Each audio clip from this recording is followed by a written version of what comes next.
வேத பாடசாலை நிகழ்ச்சிக்கு உங்களை அன்புடன் அழைக்கிறோம்.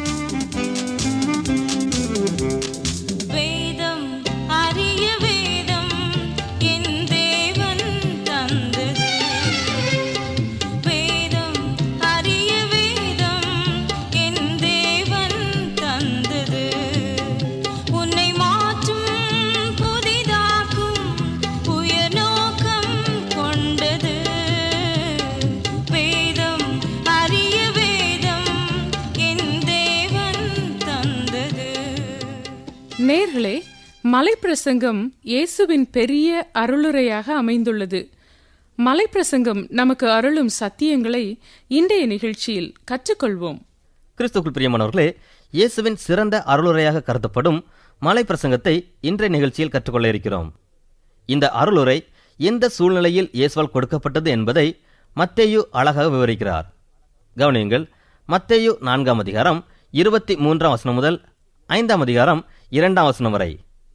இயேசு கலிலேயா எங்கும் சுற்றி நடந்து அவர்களுடைய ஜெப ஆலயங்களில் உபதேசித்து ராஜ்யத்தின் சுவிசேஷத்தை பிரசங்கித்து ஜனங்களுக்கு உண்டாயிருந்த சகல வியாதிகளையும் சகல நோய்களையும் நீக்கி சொஸ்தமாக்கினார். அவருடைய கீர்த்தி சீரியா எங்கும் பிரசித்தமாயிற்று. அப்பொழுது பலவித வியாதிகளையும் வேதனைகளையும் அடைந்திருந்த சகல பிணியாளிகளையும் பிசாசு பிடித்தவர்களையும் சந்திர ரோகிகளையும் திமிர்வாதக்காரரையும் அவரிடத்தில் கொண்டு வந்தார்கள். அவர்களை சொஸ்தமாக்கினார். கலிலேயாவிலும் தெக்கப்போலியிலும் எருசலேமிலும் யூதயாவிலும் யோர்தானுக்கு அப்புறத்திலும் இருந்து திரளான ஜனங்கள் வந்து அவருக்கு பின் சென்றார்கள். அவர் திரளான ஜனங்களைக் கண்டு மலையின் மேல் ஏறினார். அவர் உட்கார்ந்த பொழுது அவருடைய சீஷர்கள் அவரிடத்தில் வந்தார்கள். அப்பொழுது அவர் தமது வாயை திறந்து அவர்களுக்கு உபதேசித்தார். இதுதான் மலைப்பிரசங்கம் அமைந்த சூழலாகும். இதனை நாம் மலைப்பிரசங்கம் என்று அழைத்தாலும் இது சாதாரணமான பிரசங்கம் அல்ல. இது முதலாவது கிறிஸ்தவ சிறப்பு கூடுகையாகும். மலைப்பிரசங்கத்தில் இயேசு புதிய யுக்தியை கையாளுகிறார். கலிலேயா கடற்கரை பகுதியில் வசித்து வந்த ஆயிரக்கணக்கான மக்களிடையே இயேசு ஊழியம் செய்து வந்தார். இந்த மக்கள் பல பிரச்சனைகளோடு காணப்பட்டனர். இயேசுவை பொறுத்தமட்டில் அவர்கள் மனித தேவையை பிரதிபலித்தனர். இவர்கள் தேவையை சந்திக்க இயேசு அரியதோர் முறையை கையாண்டார். அவர் மலை உச்சியில் ஏறி சென்று சிலரை தம்மிடமாக அழைத்தார். அவர் தமக்கு சித்தமானவர்களை தம்மிடத்தில் வரவழைத்தார் என்று மார்க்கு 3 அதிகாரம் 13 கூறுகிறது. இந்த அருளுரை அமைந்த மத்தேயு 5, 6, 7 அதிகாரங்களின் அமைப்பு மிகவும் முக்கியமானதாகும். இந்த அருளுரை அமைந்த சூழலையும் அதன் பொருளடக்கத்தையும் நாம் கற்றுக்கொள்ள வேண்டியது அவசியமாகிறது. மத்தேயு 5, 6, 7 அதிகாரங்களை கிழித்து நம்மிடம் வைத்துக்கொண்டு வேதாகமத்தின் ஏனைய பகுதிகளை தூர எறிந்துவிடலாம் என்று கூறுவோர் உண்டு. ஏனென்றால் இந்த 3 அதிகாரங்களிலும் வேதாகமத்தின் முக்கிய கருத்துக்கள் அடங்கியிருக்கிறது. ஆனால் இது ஏற்புடையதல்ல. ஏனென்றால் நாம் விரும்பும் அநேக பகுதிகளை நாம் இழக்க வேண்டியதிருக்கும். ஆனால் அதே நேரத்தில் ஒரு காரியத்தை நாம் ஒத்துக்கொள்ள வேண்டும். நியாயப்பிரமாணத்தையும் தீர்க்கதரிசிகளின் செய்திகளையும் இயேசு இங்கு மிக சுருக்கமாக கூறுகிறார். குறிப்பாக ஒழுக்கம், மனித உறவை குறித்த வேதாகமத்தின் கருத்துக்களை மிகவும் தெளிவாக கூறுகிறார். சிறிய வேதாகமம் என்று அழைக்கப்படுகிற இந்த 3 அதிகாரங்களை படிக்கும் முன்பாக எந்த சூழ்நிலையில் இயேசு இந்த அருளுரையை நிகழ்த்தினார் என்று கற்றுக்கொள்வோம். தேவைகளோடு தம்மிடம் வந்துள்ள கூட்டத்திலிருந்து ஒரு கூட்ட மக்களை இயேசு தம்மிடம் மலையின் மேல் வந்து அமருமாறு அழைப்பது நிமித்தமாக இந்த கூட்டத்தினரை 2 பகுதிகளாக பிரிக்கிறார். அதாவது அவரோடு மலையின் மேல் அமர்ந்திருப்பவர்கள் பிரச்சனைக்கு தீர்வாக அமைய வேண்டும், தேவைகளை சந்திக்கும் பதிலாக அமைய வேண்டும் என்று இயேசு விரும்பினார். இயேசுவின் போதனையை கேட்கும்படியாக மலை அடிவாரத்தில் அமர்ந்திருப்பவர்கள் பிரச்சனையில் பங்குள்ளவர்களாக மற்றுமொரு கேள்விக்குறியலாக காணப்படுகின்றனர். ஆக இயேசு தம்முடைய செய்தியின் மூலமாக நீ எங்கே இருக்கிறாய் என்ற அறைகூலை விடுக்கிறார். பழைய ஏற்பாட்டில் தேவன் தம்முடைய உரையாடலை நீ எங்கே இருக்கிறாய் என்ற கேள்வியோடு துவக்குகிறார். அதே கேள்விதான் மலைப்பிரசங்க சூழலிலும் எழுப்பப்படுகிறது. நம்மை பார்த்து இயேசு எழுப்பும் கேள்வியும் அதுதான், நீ எங்கே இருக்கிறாய்? நீ மலை அடிவாரத்தில் பிரச்சனையில் பங்கு கொள்வோனாக காணப்படுகிறாயா, அல்லது மலை உச்சியில் இயேசுவோடு காணப்படுகிறாயா என்ற கேள்வியை கேட்கிறார். என்று திருச்சபை அங்கத்தினர்களாக உள்ள நாம் எந்த வகையை சார்ந்தவர்கள்? இயேசு அருளும் பரிகாரத்தின் அங்கத்தினர்களாக அல்லது பிரதிநிதிகளாக செயல்படுகிறோமா? இல்லையெனில் மற்றுமோர் கேள்விக்குறியாக காணப்படுகிறோமா? இந்த கேள்விகளைத்தான் மலை பிரசங்கம் அமைந்த சூழல் எழுப்புகிறது. விசுவாசியாக மாறுவதனால் சந்திக்கும் பிரச்சனை என்ன என்பதை இந்த அருளுரையின் சூழல் படம் பிடித்து காட்டுகிறது என்று வேத அறிஞர் ஒருவர் கூறுகிறார். அது சரி, விசுவாசி என்பவன் யார்? இயேசு கிறிஸ்துவின் சீசனாவது என்பதன் பொருள் என்ன? யோவானும் பவுலும் ரட்சிப்பு என்ற பதத்தின் மூலமாக படம் பிடித்து காட்டுகின்றனர். சில வேளைகளில் ஒன்றும் இல்லாமைக்கு கிடைக்கும் ஏதோ ஒன்றுதான் ரட்சிப்பு என்ற பொருளில் பவுல் ரட்சிப்பை உபயோகிக்கிறார். இதற்கென்று விலைக்கிரயம் செலுத்த வேண்டியதில்லை. ரட்சிப்பிற்கு நாம் எதையும் அர்ப்பணிக்க வேண்டியதில்லை. இது நாம் எடுக்கும் ஒரு தீர்மானம் மட்டுமே என்ற பொருளில் பவுல் உபயோகிக்கிறார்.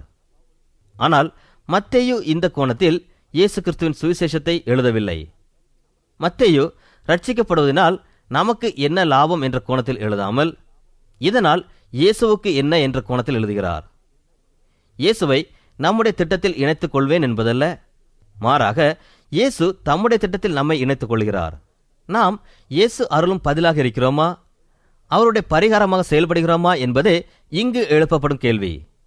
நாம் இயேசுவின் பணிக்கென்று நம்மை அர்ப்பணிக்க விருப்பமுள்ளவர்களாய் இருக்கிறோமா? இயேசு கிறிஸ்து திடமான தரிசனம் கொண்டிருந்தார். அவர் ஒரு ஊழியர்.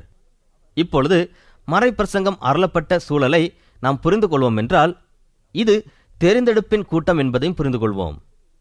இந்த முதல் கூட்டத்தில் இயேசு தம்முடைய தரிசனத்தையும் ஊழியத்தையும் கூடி வந்தவர்களோடு பகிர்ந்து கொள்கிறார். மேலும் அவர் தம்முடைய ஊழியத்தையும் தரிசனத்தையும் செயல்படுத்தும் ஊழியர்களை இந்த கூட்டத்தின் மூலம் தெரிந்து கொண்டார். இதுதான் மலைப்பிரசங்கம் அமைந்த சூழல். இப்பொழுது நாம் மலைப்பிரசங்கத்தின் பொருளடக்கத்தை கற்றுக்கொள்ள ஆயத்தமாக இருக்கிறோம். இயேசு தம்முடைய சீசர்களை மலையின் மேல் அமர்ந்திருக்க செய்த போது அவர்களுக்கு சில சிறந்த குணாதிசயங்களை கற்றுக் கொடுக்கிறார். இந்த குணாதிசயங்கள் அவர்கள் இயேசுவின் பரிகாரத்தில் பங்கு கொள்ளவும் அவருடைய பதிலாக மாறவும் உதவி செய்யும். உணர்ச்சி பொங்க பிரசங்கிக்கும் பிரசங்கியார்களை மக்கள் அதிகம் விரும்புவார்கள். இதற்கு காரணம் அவர்கள் வாயிலிருந்து உணர்வின் வடிவமாய் வெளிப்படும் வார்த்தைகளே. ஒரு முறை இவ்வாறு பிரசங்கிக்கும் ஒருவர், உருக்கப்பட்டிருக்கிறாயா, உடைக்கப்பட்டிருக்கிறாயா, வணையப்பட்டிருக்கிறாயா, உச்சந்தலை முதல் உள்ளங்கால் வரை அர்ப்பணித்திருக்கிறாயா என்ற கேள்விகளை அடுக்கிக் கொண்டே போனார். அது உண்மையில் ஒரு சிறந்த பிரசங்கம். அவருடைய தொனி கணீர் என்று இருந்தது. அதுபோலவே இயேசுவின் மலை பிரசங்கமும் உச்சந்தலை முதல் உள்ளங்கால் வரை ஊடுருவி பாய்கிறதா இருக்கிறது. இயேசு பொதுவாக உள்ளத்தை எவ்வாறு பக்குவப்படுத்துவது என்பதை குறித்து பேசுகிறார். இயேசு தம்முடைய அருளுரையின் மத்தியில் கண்ணானது சரீரத்தின் விளக்காயிருக்கிறது. உன் கண் தெளிவாயிருந்தால் உன் சரீரம் முழுவதும் வெளிச்சமாயிருக்கும். உன் கண் கெட்டதாயிருந்தால் உன் சரீரம் முழுவதும் இருளாயிருக்கும் என்று கூறுகிறார். கண் என்பதன் மூலம் இயேசு நம்முடைய பார்வை, மனப்போங்கு, எவ்வாறு ஒரு காரியத்தை அணுகிறோம் என்பதையே அறிவுறுத்துகிறார். நாம் ஒரு பொருளை அணுகும் மனப்போங்கே நம்முடைய சரீரம் இருளாயிருக்கிறதா அல்லது வெளிச்சமாயிருக்கிறதா என்பதை நிர்ணயிக்கிறது. நாம் ஒரு காரியத்தை அணுகும் பார்வையினாலே நம்முடைய வாழ்க்கை மகிழ்ச்சியாகவோ அல்லது மகிழ்ச்சி அற்றதாகவோ மாறுகிறது. இயேசு மலை பிரசங்கத்திலே மனநிலையை குறித்தே பேசுகிறார். இயேசு தம்முடைய அருளுரையின் துவக்கத்தில் கூறுவதை மத்தேயு 5ஆம் அதிகாரம் 3ஆம் வசனம் முதல் 10ஆம் வசனம் முடிய வாசிக்கிறோம். இயேசு இந்த 8 குணாதிசயங்களையும் கூறுவதன் மூலமாக ஒரு சீஷனின் மனநிலை எவ்வாறு இருக்க வேண்டும் என்பதை விளக்குகிறார். மேலும் அவர் ஒரு விசுவாசியின் பண்பினை விவரிக்கிறார். நாம் பிரச்சனையின் பங்குதாரர்களாக இருக்கிறோமா அல்லது பரிகாரத்தின் பங்குதாரர்களாக இருக்கிறோமா? இயேசு அருளும் பதிலாயிருக்கிறோமா அல்லது மற்றுமொரு கேள்விக்குறியாய் இருக்கிறோமா? நீ எங்கே இருக்கிறாய்? இங்கு கூறப்பட்டுள்ள 8 குணாதிசயங்களும் விசுவாசிகளுக்கு கூறப்பட்டுள்ள மாதிரிகளாகும். இயேசு தாம் அருள இருக்கும் பரிகாரத்தின் பங்குதாரர்களாக விளங்க விரும்பும் மனிதர்கள் கைக்கொள்ள வேண்டிய குணாதிசயங்களை குறிப்பிடுகிறார். அன்பானவர்களே, இப்போது நாம் இந்த 8 குணாதிசயங்களையும் கற்றுக்கொள்வோம். ஆவியில் எளிமையுள்ளவர்கள் பாக்கியவான்கள். இதன் பொருள் என்ன? பாக்கியவான் என்ற வார்த்தை மகிழ்ச்சி அல்லது ஆவிக்குரிய ஆசீர்வாதங்கள் என்ற பொருட்களை கொடுக்கிறது. மனிதன் மகிழ்ச்சியாக ஆவிக்குரிய ஆசீர்வாதங்களை பெற்றவனாக இருக்க வேண்டும் என்றே தேவன் விரும்புகிறார். ஆதாம் பாவத்தில் விழுமுன் மகிழ்ச்சியாகவே காணப்பட்டான். இந்த போதகத்தை மலை அடிவாரத்தில் இருக்கும் மக்களை முன்னிறுத்தியே கற்றுக்கொள்ள முடியும். மலை அடிவாரத்தில் இருக்கும் மக்கள் சகல பிரச்சனைகளோடும் காணப்படுகின்றனர். இப்பொழுது இயேசு, நீங்கள் இவர்களது பிரச்சனைகளுக்கு தீர்வாக மாற விரும்புகிறீர்களா? முதலாவது, நீங்கள் அறிந்து கொள்ள வேண்டியது உங்களால் முடியாது, அவர்களுடைய பிரச்சனையை உங்களால் தீர்த்து வைக்க முடியாது என்பதாகும். ஆனால் இயேசுவால் முடியும். நாம் அவருக்கு நம்மை ஒப்புக் கொடுக்க வேண்டும். இதை நாம் மோசேயின் வாழ்க்கையிலிருந்து கற்றுக்கொள்ள முடியும். மோசே 120 வருடங்கள் வாழ்ந்தார். முதல் 40 வருடங்களில் தேவன் மோசே, உன்னால் முடியாது என்பதை கற்றுக் கொடுத்தார். அடுத்த 40 வருடங்களில் தேவன் மோசே, நீ சிறந்தவன், நான் உன்னை உபயோகிக்க முடியும் என்பதை கற்றுக் கொடுத்தார். கடைசி 40 வருடங்களில் மோசே தேவனுடைய பரிகாரியாக, தேவன் கொடுக்கும் பதிலாக வாழ்ந்தார். நான் ஒன்றுமில்லை என்பதை உணர்ந்து கொண்டவன் மூலமாக என்ன செய்ய முடியும் என்பதை தேவன் மோசேக்கு கற்றுக் கொடுத்தார். இதே காரியம் புதிய ஏற்பாட்டில் பேதுருவுக்கும் சம்பவித்தது. பேதுரு இயேசுவை 3 முறை மறுதலித்த போது இருளில் சென்று மனம் கசந்து அழுதார். பேதுரு நான் ஒன்றுமில்லை என்பதை கற்றுக்கொண்டார். அதுவரை அவர் தம்மை பெருமையாக நினைத்தார். இவர்கள் அனைவரும் உம்மை மறுதலித்தாலும் நான் உம்மை மறுதலிக்க மாட்டேன் என்று கூறினார். ஆனால் தாம் மறுதலித்த போது நான் ஒன்றுமில்லை என்பதை கற்றுக்கொண்டார். இயேசு உயிர்த்தெழுந்த பின்பு பேதுருவுக்கு பிரத்யட்சமாக தரிசனமானார். இப்பொழுது இயேசு, பேதுரு நீ சிறந்தவன் என்பதை கற்றுக் கொடுக்கிறார். யோவான் கடைசி அதிகாரத்தில் இயேசு, பேதுருவே, இவர்களிலும் அதிகமாய் நீ என்னிடத்தில் அன்பாயிருக்கிறாயா என்று கேட்டார். இப்பொழுது பேதுரு பெருமை கொள்ளவில்லை. இங்கு இயேசு, நீ அதிகமாய் என்னிடத்தில் அன்பு கூறுகிறாயா என்று கேட்கிறார். ஆனால் பேதுருவோ, ஒரு நண்பனைப் போல உம்மை நேசிக்கிறேன் என்று கூறுகிறார். பின்பு இயேசு பேதுருவை ஏற்றுக்கொண்டு, என் ஆடுகளை மேய்ப்பாயாக என்றார். இப்பொழுது பேதுரு தம்மை தாழ்த்துகிறார். தம்மை இயேசுவால் உபயோகிக்க முடியும் என்பதை கற்றுக்கொள்கிறார். பெந்தெகோஸ்தே நாளில் நான் ஒன்றுமில்லை என்பதை கற்றுக்கொண்ட ஒருவனை தேவனால் உபயோகிக்க முடியும் என்பதை உலகமே கண்டுகொள்கிறது. பரிசுத்த ஆவி பேதுருவின் மூலமாய் பொழிந்தருளப்பட்டது. மோசே மற்றும் பேதுருவுக்கு ஏற்பட்ட அனுபவம் ஆவியில் எளிமையுள்ளவர்கள் என்றால் என்ன என்பதை வெளிப்படுத்தியது. ஆவியில் எளிமையுள்ளவர்கள் என்பது தாழ்மையை குறிக்கிறது. தாழ்மை என்ற கருத்தியலை புரிந்து கொள்வது கடினம். ஒரு முறை போதகர் ஒருவரை மிகவும் தாழ்மையானவர் என்று ஏற்றுக்கொண்டு அவருடைய சபையினர் பதக்கம் ஒன்றை அளித்தனர். ஆனால் சில நாட்களில் அவரிடமிருந்து பதக்கம் பறிக்கப்பட்டது. ஏனென்றால் அவர் அந்த பதக்கத்தை கழுத்தில் அணிந்தவராய் எப்பொழுதும் காணப்பட்டார். ஆவியில் எளிமையுள்ளவர்கள் பாக்கியவான்கள் என்ற வசனத்திலிருந்து நாம் கற்றுக்கொள்ளும் சத்தியம், தேவனே, நான் பரிகாரி அல்ல, என்னால் என்னுடைய பிரச்சனைகளையே தீர்க்க முடியாது. அப்படி இருக்க மற்றவர்கள் பிரச்சனையை எவ்வாறு தீர்ப்பது? ஆனால் உம்மால் ஆகும். நீர்தான் பரிகாரி. தேவனே, நீர் என்னோடு வாழும்போது உலகத்தினர் பிரச்சனையை தீர்க்கும் பலனை எனக்கு அருள்கிறீர். இதுதான் ஆவியில் எளிமையுள்ளவர்கள் என்பதன் பொருள். நாம் நம்மை தாழ்த்துவோமா? நம்முடைய பலவீனத்தை அறிக்கை செய்வோமா? தேவனை நம்மை உலக மக்களின் தேவையை சந்திக்கும் ஆயுதமாக மாற்றுவார். மத்தேயு புத்தகத்திலிருந்து மலைப்பிரசங்க செய்திகளை கற்று வருகிறோம். முதலாவது குணாதிசயமாகிய ஆவியில் எளிமையுள்ளவர்கள் பாக்கியவான்கள், பரலோக ராஜ்யம் அவர்களுடையது என்பதின் பொருளை கற்றுக்கொண்டோம். இரண்டாவது அழகிய குணாதிசயம் துயரப்படுகிறவர்கள் பாக்கியவான்கள், அவர்கள் ஆறுதல் அடைவார்கள் என்பதாகும். இந்த வசனத்தின் மூலம் இயேசு மலையடிவாரத்தில் தேவைகளோடு காத்திருக்கும் மக்களை சற்று கவனியுங்கள் என்கிறார். வேதனையில் தோண்டு கிடக்கும் மனிதர்களை நாம் கவனித்திருக்கிறோமா? நாம் நம்முடைய வாழ்க்கையில் வேதனை அனுபவித்திராவிட்டால் மற்றவர்களின் வேதனைகளை எவ்வாறு அறிய முடியும்? அவர்களுடைய வேதனைகளுக்கு பதில் கொடுப்பவர்களாக, பரிகாரிகளாக எவ்வாறு செயல்பட முடியும்? இதை நாம் எப்போதாவது சிந்தித்திருக்கிறோமா? துயரப்படுகிறவர்கள் பாக்கியவான்கள், துன்பப்படுகிறவர்கள் பாக்கியவான்கள். பழைய ஏற்பாட்டு பகுதியில் யோபு புத்தகத்தை படிக்கும்போது தேவன் தம்முடைய மக்களின் வாழ்க்கையில் பாடுகளை அனுமதிக்கும் 30 காரணங்களை கற்றுக்கொண்டோம். துன்பம், பாடுகளை தன்னுடைய வாழ்க்கையில் அனுபவித்திராத ஒருவன் ஆற்றுப்படுத்தும் பணியில் ஈடுபட முடியாது. ஆறுதல் அளிப்பது என்ற பதம் 2 வார்த்தைகளின் சங்கமமாகும். அதாவது உடனிருந்து உணர்வது என்ற இரு வார்த்தைகளும் சேர்ந்ததுதான் ஆறுதல் அளிப்பது ஆகும்.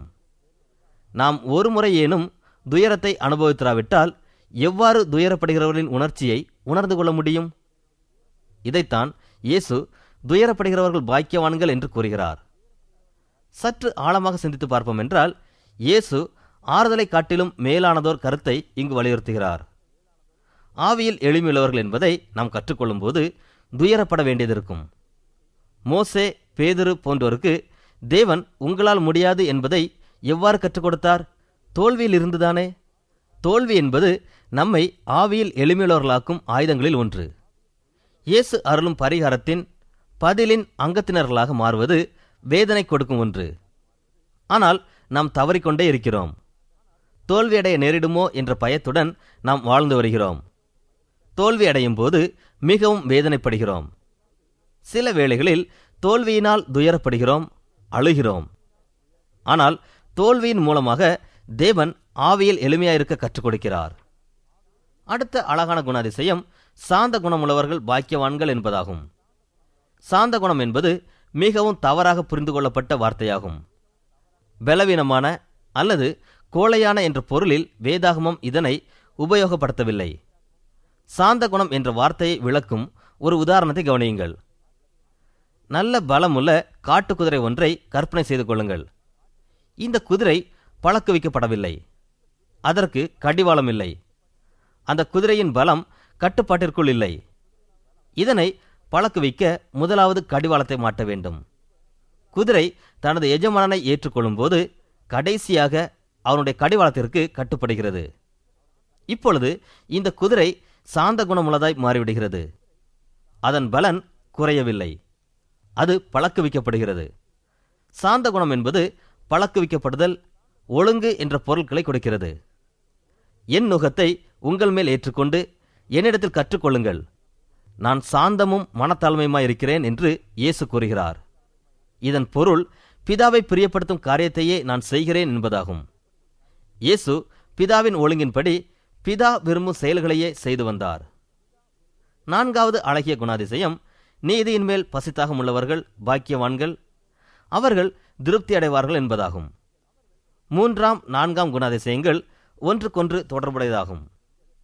தர்சு பட்டணத்தில் சவுல் உயிர்த்தெழுந்த கிறிஸ்துவை தமஸ்குவிலே சந்திக்கும் போது சவுல் சாந்த குணமுள்ளவராய் இல்லை.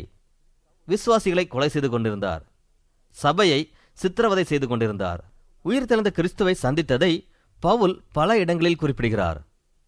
சவுலை இயேசு சந்திக்கும் போது, சவுலே சவுலே, நீ என்னை ஏன் துன்பப்படுத்துகிறாய்? முள்ளில் உதைக்கிறது உனக்கு கடினமாமே என்று இயேசு கேட்கிறார். இந்த கேள்வியை கேட்ட சவுல், ஆண்டவரே, நான் என்ன செய்ய சித்தமாயிருக்கிறீர் என்று கேட்கிறார். இப்பொழுதுதான் சவுல் சாந்த குணமுள்ளவராகிறார். அவர் அப்போஸ்தலனாகிய பவுலாகிறார். சவுல் சாந்த குணமுள்ளவராய் கேட்கும் முதல் கேள்வி, ஆண்டவரே, நான் என்ன செய்ய சித்தமாயிருக்கிறீர் என்பதாகும். அதாவது எது சரியான பாதை என்பதை கேட்கிறார். கிறிஸ்து இயேசுவினால் நான் எதற்காக பிடிப்பட்டேனோ அதை நான் பிடித்துக் கொள்ளும்படி ஆசையாய் தொடர்கிறேன் என்று பவுல் பிலிப்பியர் நிருபத்தில் தம்முடைய ஆழ்ந்த விருப்பத்தை வெளிப்படுத்துகிறார். இதை வேறு விதமாக கூற வேண்டுமானால், அவர் நீதியின் மேல் பசித்தாகம் உள்ளவராயிருந்தார் என்று கூறலாம். நாம் சாந்த குணமுள்ளவர்களாக இருந்து நீதியின் மேல் பசித்தாகம் உடையவர்களாக இருப்போமேயானால் தேவன் நம்முடைய வாஞ்சையை நிறைவேற்றுவார் என்பதே இங்கு தேவனால் கொடுக்கப்படும் வாக்குறுதி. அடுத்த குணாதிசயம் இரக்கமுள்ளவர்கள் பாக்கியவான்கள் என்பதாகும். இரக்கமுள்ளவர்கள் என்றால் அன்புள்ளவர்கள். தேவனுடைய அன்பினால் நிரப்பப்பட்டவர்கள் பாக்கியவான்கள். மீண்டுமாக இயேசு போதித்துக் கொண்டிருக்கும் சூழலை நம் மனக்கண்முன் கொண்டு வருவோம். மலையடிவாரத்தில் வேதனையோடு காத்திருக்கும் மக்களின் தேவையை சந்திக்க நாம் விரும்பினால் தேவ அன்பை கொண்டிருக்க வேண்டும். நீதியினால் நிறைந்தவர்கள் என்பதும் தேவ அன்பினால் நிறைந்தவர்கள் என்பதும் ஒரே பொருளை கொடுக்கிறது. பொதுவாக நாம் ஒரு குறிப்பிட்ட கோணத்தில் அன்பு செலுத்துகிறோம். நாம் ஒரு நோக்கத்தோடு அன்பு செலுத்துகிறோம். ஆகவே அடுத்த குணாதிசயம் இருதயத்தில் சுத்தமுள்ளவர்கள் பாக்கியவான்கள், அவர்கள் தேவனை தரிசிப்பார்கள் என்று கூறப்பட்டுள்ளது. இயேசுவோடு மலையில் அமர்ந்திருக்கும் சீஷர்கள் மலை அடிவாரத்திற்கு சென்று வேதனையோடு காணப்படும் மக்களை நேசிக்கும் போது எதையும் எதிர்பார்த்து அன்பு செலுத்த மாட்டார்கள். அவர்கள் தேவனுடைய அன்பினால் நிறைந்தவர்கள். அவர்கள் நோக்கம் தூய்மையானது. அவர்கள் அன்பு செலுத்தும் போது அவர்கள் இருதயம் தூய்மையாக காணப்படும். நீங்கள் ஒருவருக்கு உதவி செய்யும் வண்ணமாக 1000 ரூபாயை கொடுக்க முன் வந்தால் அவர், நீங்கள் எனக்கு என்ன காரணத்திற்காக உதவி செய்கிறீர்கள்? நீங்கள் என்னிடம் எதிர்பார்ப்பது என்ன? நான் உங்களுக்கு என்ன பிரதி உபகாரம் செய்ய வேண்டும் என்ற கேள்விகளை கேட்கக்கூடும். இயேசுவினால் தெரிந்து கொள்ளப்பட்ட சீஷர்கள் நீதியின் மேல் பசித்தாக உடையவர்களாய் இருந்தார்கள். தேவன் அவர்கள் மனதை நீதியினால் நிறைத்தார். அந்த நீதி அவர்கள் சுத்த இருதயத்திலிருந்து அன்பாக புறப்பட்டது. ஒருவேளை இந்த சீஷர்களிடம் ஒருவன் எதற்காக என்னிடம் அன்பு கூறுகிறாய், என்னிடம் எதை எதிர்பார்க்கிறாய் என்று கேட்டால், நான் உன்னிடம் எதையும் எதிர்பார்க்கவில்லை, நான் தேவனின் அன்பை உங்களிடம் பகிர்ந்து கொள்ளும் சிலாக்கியத்தை பெற்றிருக்கிறேன் என்றே கூறுவார். அடுத்த அழகிய குணாதிசயம், சமாதானம் பண்ணுகிறவர்கள் பாக்கியவான்கள். அவர்கள் தேவனுடைய புத்திரர் எனப்படுவார்கள். சமாதானம் பண்ணுகிறவர்கள் என்பது ஒப்புரவாக்குதலை குறிக்கிறது. கிறிஸ்துவின் சீஷனின் அழகிய குணாதிசயம் ஒப்புரவாக்கும் பணியில் ஈடுபடுவதாகும். தனிமைப்படுத்தப்படுவதுதான் இன்றைய உலகின் பெரிய பிரச்சனையாகும். நாம் துவக்க உரையில் கற்றுக்கொண்டது போல் வேதாகமம் அடிப்படை பிரச்சனையாகிய தேவனுக்கும் மனிதனுக்கும் இடையேயான பிரிவை சீர்படுத்தவே முயற்சி செய்கிறது. மனிதன் தேவனை விட்டு பிரிந்து செல்வதை தெரிந்து கொண்டு தன் இஷ்டப்படி சென்றான். தேவனால் பாவமுள்ள கீழ்ப்படியாமை குணம் கொண்ட மனிதனோடு உறவு கொள்ள முடியாது. தேவனும் மனிதனும் ஒப்புரவாவதை குறித்து வேதாகமம் அதிகம் கூறுகிறது. மனிதன் தேவனோடு ஒப்புரவாகாவிட்டால் மற்ற மனிதர்களோடு ஒப்புரவாவது எப்படி? ஒப்புரவாக்கும் பணியே தேவனால் தம்முடைய சீஷர்களுக்கு, ஊழியர்களுக்கு கொடுக்கப்பட்ட சிறந்த பணி என்று பவுலும் கூறுகிறார். தேவன் ஒப்புரவாகுதலின் ஊழியத்தை நமக்கு கொடுத்திருக்கிறார். இயேசு கிறிஸ்துவும் புறப்பட்டு சென்று தேவனோடு ஒப்புரவாக மக்களை வழி நடத்துங்கள் என்று கட்டளை கொடுத்தார். இந்த அழகிய குணாதிசயங்களை கொண்டிருந்த இயேசுவின் சீஷர்கள் அனைவரும் துன்புறுத்தப்பட்டனர். இந்த பகுதியை வாசிக்கும் போது சாந்த குணமுள்ளவனாக, அன்புள்ளவனாக, இருதயத்தில் சுத்தமுள்ளவனாக, சமாதானம் பண்ணுகிறவனாக ஒருவன் காணப்பட்டால் உலகத்தார் அனைவரும் அவனை போற்றுவார்கள் என்று நினைக்கலாம். ஆனால் இந்த குணாதிசயங்களை கொண்டிருந்த இயேசுவின் சீஷர்களை உலகம் போற்றவில்லை. இயேசுவின் உண்மையான சீஷன் துன்புறுத்தப்பட்டான். ஏனென்றால் அவன் சமாதானம் பண்ணுகிறவனாக செயல்பட்டான். நாம் ஒப்புரவாக்கும் ஊழியத்தில் ஈடுபட விரும்பினால் ஒப்புரவாக்கும் ஊழியத்தை எங்கு சென்று செய்வது? ஒப்புரவாக்கும் ஊழியத்தை பிரச்சனை மிகுந்த இடத்திற்கு சென்றுதான் செய்ய வேண்டும். பிரச்சனை மிகுந்த இடத்திற்கு நாம் செல்லலாம், ஆனால் அதுதான் பாதுகாப்பற்ற இடமாகவும் இருக்கும். சில இடங்களுக்கு நாம் ஒப்புரவாக்கும் பணிக்காக செல்வோம் என்றால் நமது உயிரையே தியாகம் செய்ய வேண்டியது இருக்கும். சமாதானக்காரர்களாகிய இயேசுவின் சீஷர்கள் ஒப்புரவாக்கும் பணியை தங்கள் சபையில், அண்டை மக்களிடத்தில், தங்கள் வீடுகளில், தாங்கள் பணிபுரியும் இடங்களில் நிறைவேற்றினார்கள். ஒரு கார் ஓட்டுநர் பகலில் தபால்களை எடுத்துச் செல்லவும், இரவில் வாடகை கார் ஓட்டும் தொழிலிலும் ஈடுபட்டிருந்தார். இவரோடு இன்னும் சில ஓட்டுநர்களும் ஒரே முதலாளியின் கீழ் பணிபுரிந்தனர். இரவில் அவர்களுக்கு சம்பளம் கொடுக்கும்போது இவர்களுக்குள் கடுமையான வாக்குவாதங்கள் ஏற்படும். சில நேரங்களில் இவர்கள் சண்டையிடுவார்கள். ஆனால் பகலில் தபால் எடுத்துச் செல்லும் நபர் இருக்கும் நாட்களில் இவர்கள் சண்டையிடுவதில்லை. ஏனென்றால் இவர் மற்ற ஓட்டுநர்களோடு பேசி சமாதானம் செய்வதில் பெயர் பெற்றவர். இவருடைய பிரசன்னம் அவர்களை சமாதானமாக வைத்திருக்க உதவியது. இந்த 8வது குணாதிசயம் ஒரு சீஷனின் பூரணத்தை குறிப்பிடுகிறது. இந்த 8 குணாதிசயங்களையும் கொண்டவனே இயேசுவின் சீஷன் என்ற பெயருக்கு பொருத்தமானவன். மலை பிரசங்கம் அமைந்த சூழல் இயேசுவின் சீசனாக மாற விரும்பும் ஒருவன் எதிர்கொள்ளும் பிரச்சனைகளை விவரிக்கிறது. மலை பிரசங்கத்தின் பொருளடக்கத்திற்குள் செல்லும் போது இயேசு இந்த 8 குணாதிசயங்களை கூறுகிறார். மேலும் இயேசு இந்த அழகிய குணாதிசயங்களை 4 உதாரணங்கள் மூலமாக விளக்குகிறார். இந்த 4 உதாரணங்கள் மூலமாக இயேசு அழகிய குணாதிசயங்கள் எவ்வாறு அந்நிய கலாச்சாரத்தை தாக்குகிறது என்பதை விளக்குகிறார். மேலும் இயேசு இந்த 8 அழகிய குணாதிசயங்களும் தேவனுடைய கிருபையால் அவர்களை பூமிக்கு உப்பாகவும், உலகிற்கு வெளிச்சமாகவும், மலையின் மேல் இருக்கிற பட்டணமாகவும், விளக்கு தண்டின் மேல் இருக்கும் விளக்காகவும் மாற்றும் என்று கூறுகிறார். இந்த 8 குணாதிசயங்களையும் பெற்றுக்கொண்டவர்களாக இயேசு கிறிஸ்து அருளும் பரிகாரத்தின் பங்காளிகளாக, விருப்பமுள்ளவர்களாக உலகிற்குள் புறப்பட்டுச் செல்லும் ஊழியர்கள் சந்திக்கும் பெரிய எதிரி யார் தெரியுமா? கலாச்சாரம். கலாச்சாரம் ஒரு காரியத்தை எவ்வாறு செய்ய வேண்டும் என்பதை நிர்ணயிக்கிறது. ஆனால் நாம் அவ்வாறு செய்வதில்லை.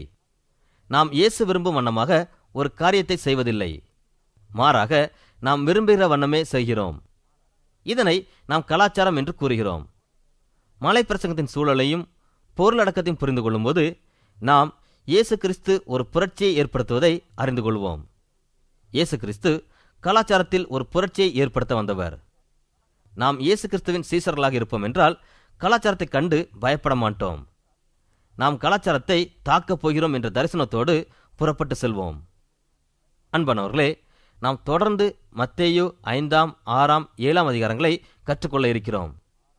இந்த பகுதியை படிக்கும்போது விசுவாசிகளாக மாறுவதனால் ஏற்படும் பிரச்சனைகள், விசுவாசிகளின் அழகிய குணாதிசயங்கள் மற்றும் விசுவாசிகளின் குணாதிசயங்கள் அந்நிய கலாச்சாரத்தை எவ்வாறு தாக்குகிறது என்பதை தெளிவாக கற்றுக்கொள்வோம். இயேசுவின் மலை பிரசங்கம் இந்த 3 காரியங்களையும் நமக்கு கற்றுக் கொடுக்கிறது. இந்த சந்தர்ப்பத்தில் நம்மை நாமே கேட்டு பார்க்க வேண்டிய ஒரு கேள்வி உண்டு. நாம் எங்கிருக்கிறோம்?